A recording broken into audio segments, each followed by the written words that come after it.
Hello and welcome to the Lookout podcast. Across this series you'll be hearing from professionals from a range of creative industries and backgrounds share information on how they developed a successful career. In this episode you'll be hearing from Louise Blackwell and Tim Crouch as they give their advice on working in theatre. So my name is Louise Blackwell. I am an independent theatre producer. My name is Tim Crouch and I'm a writer and a director, and I'm also a performer, and I make theatre mostly, and sometimes I make TV. I think being a theatre producer, or the kind of theatre producer that I am, means that I do lots of different things.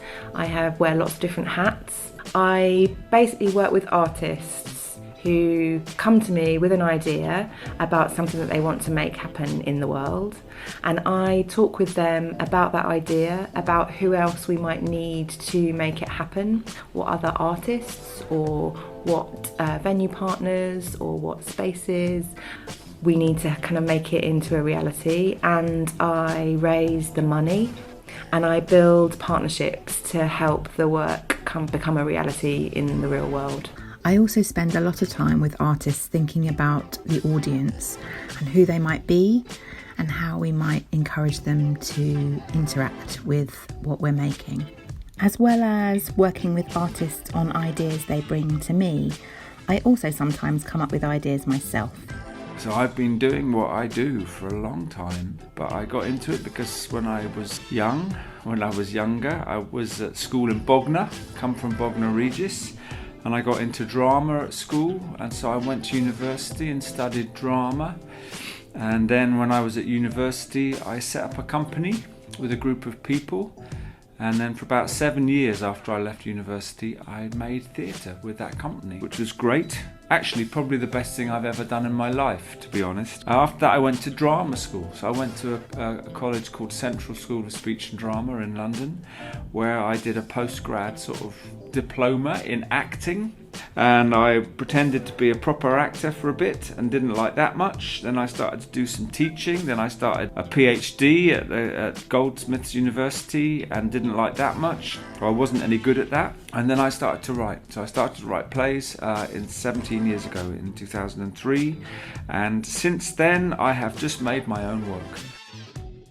It feels like the reason that I'm involved in theatre is because I had a very excellent drama teacher at my secondary school in Crawley called Debbie Hewitt. She is an excellent woman, and she encouraged me to get involved in theatre. And actually, when we were doing our GCSEs, she encouraged us to set up a theatre company and tour around local schools. So I did study drama at A-level, and then I went to a brilliant college called Dartington College of Arts, which was a performing arts college in Devon, which sadly doesn't exist anymore. And I sort of learnt about work and performance that kind of crosses over genres, so is not kind of in one, not only in theatre but also dance and visual art. And then when I left college, I called my local arts board and spoke to a woman called Linda Lewis at the time and said, I don't really know what I want to do, but I think I want to work in theatre. And she introduced me to a woman called Jackie Alexander. Jackie went to work with a company called Brighton Theatre Events, which was a theatre company that toured contemporary plays, and they asked me to come and be their press officer for some shows at the Edinburgh Festival. That was when I first called myself producer, because Jackie and I found ourselves like doing the casting, raising the money, like sorting out all the venues, and we were like, actually this is a bit more than administration and certainly more than PR, and so we called ourselves producers.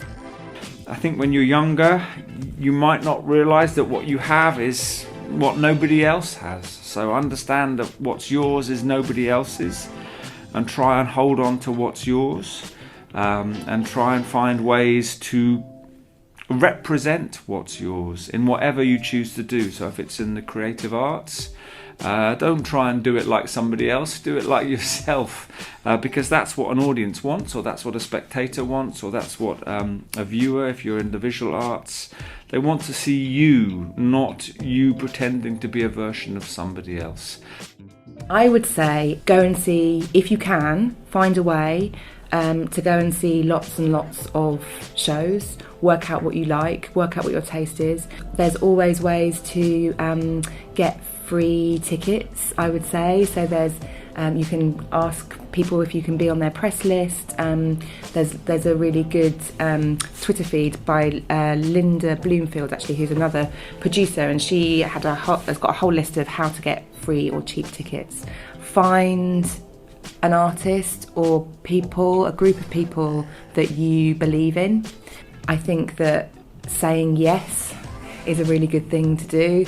Being an independent producer is incredibly difficult and you need a lot of kind of energy and also self-belief, and I think the more you can build up your contacts through working with different organisations before you become independent, the better.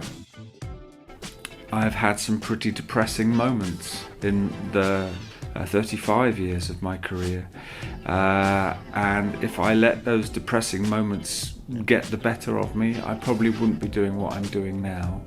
So you just have to hold your nerve, I think, when you hit those challenges. Try and contact what it was in the first place that led you to do what you do, and know that they won't last forever. And that there will be a better place once you get past them. I learn more from my failures than I do from my successes.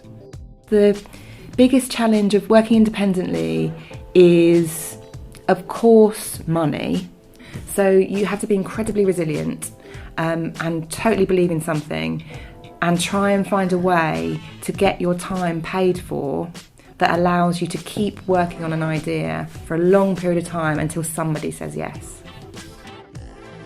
Don't forget to have a life in the process, you know? Don't devote all your time and attention to trying to get what you want at the expense of having a life. Making sure that you look after the things that really matter, which are your family, your loved ones, your friends, your friendships, your community, because they are the people who will not desert you.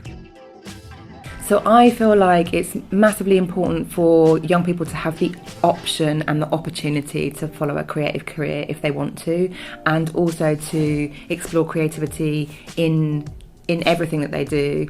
I think that it is currently mostly an industry for white, middle class, wealthy people, and I think that is not fair, and I think that will be to the detriment of the creative industries.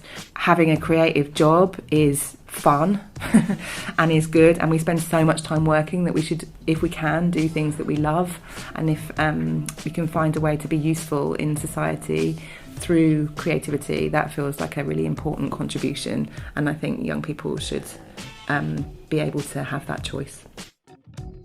Creativity, art, all those things, it helps you to understand yourself, helps you to understand your place in the world, your relationship to other people, all the complexity and understanding, the empathy towards other people. Those things that are not necessarily what you have to survive, but lift us again beyond just survival mode. I feel like it's enriched my life greatly. Top tips for being a theatre producer: find people you trust and find artists that you're inspired by. Take an interest in other people's work. Don't be afraid of just doing it yourself. Like, no one is going to give you anything. Show people that you are trying to make an effort. Don't spend loads of money. Work with existing, established, well-funded organisations to start off with, if you can, to learn the ropes. Like, learn as much as you can. Do loads of different jobs in theatre, because I think to be a producer you have to be a bit of a jack of all trades. Lots of organisations now do paid internships, so don't work for free. Try and find a paid internship, which is difficult, but they do exist now. I would identify yourself as an artist. Often with actors as well, they're not encouraged to understand that what they do is an art form, so they don't have the confidence in themselves to recognise their voice as being as equal as anyone else.